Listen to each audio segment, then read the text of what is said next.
এই সবগুলো এলাকাকে আমরা শিল্প অঞ্চল হিসাবে গড়ে তুলতে চাই। রেল কারখানা সহ আরো যেগুলো ভারী শিল্প গঠন করা সম্ভব হয় আমরা সেই শিল্পগুলো গঠন করতে চাই। কারণ এই এলাকা মানুষ কৃষি নির্ভর, কিন্তু শুধু কৃষি নির্ভর রাখতে চায় না, এই এলাকার মানুষের যাতে কর্মসংস্থানের সমস্যা না হয়, সহজে যাতে কর্মসংস্থানের ব্যবস্থা করা যায়, সেই জন্য আমরা এই এলাকাকে আমরা শিল্প অঞ্চল হিসাবেও গড়ে তুলতে চাই। আগামী দিনে যাতে কেউ বলতে না পারে এই নীলফামারী অঞ্চল বলেন, কিশোরগঞ্জ জেলা বলেন, অথবা সৈয়দপুর বলেন, দিনাজপুর বলেন, অবহেলিত এলাকা, এই দুর্নাম আমরা ঘুচাতে চাই। এই এলাকায় স্কুল কলেজ রাস্তাঘাট আমরা তৈরি করতে চাই যাতে মানুষের চলাফেরার জন্য সুবিধা হয়। মেডিকেল কলেজ তৈরি করতে চাই। আমরা সৈয়দপুর যে এয়ারপোর্ট আছে এই এয়ারপোর্টটাকে আমরা ধীরে ধীরে আন্তর্জাতিক এয়ারপোর্টে রূপান্তরিত করতে চাই।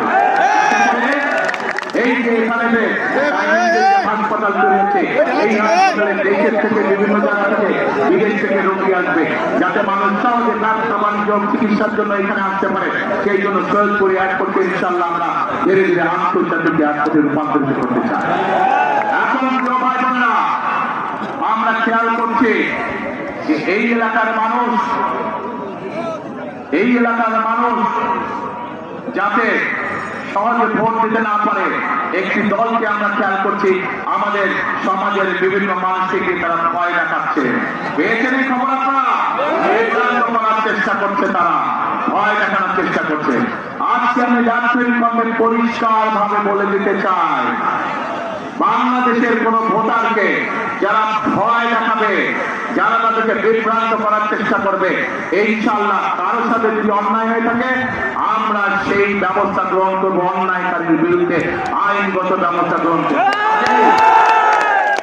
কেউ ভয় করে না।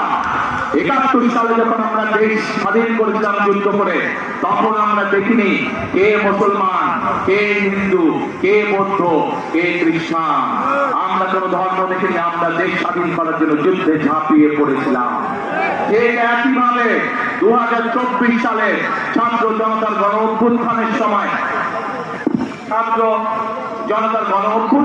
সময় আমরা দেখিনি কে মুসলমান, কে হিন্দু, কে বৌদ্ধ, কে খ্রিস্টান। আমরা দল মত ধর্ম বর্ণ নির্বিশেষে আমরা রাজপথে দেশের স্বাধীনতাকে আমরা রক্ষা করেছিলাম ২০২৪ সালে।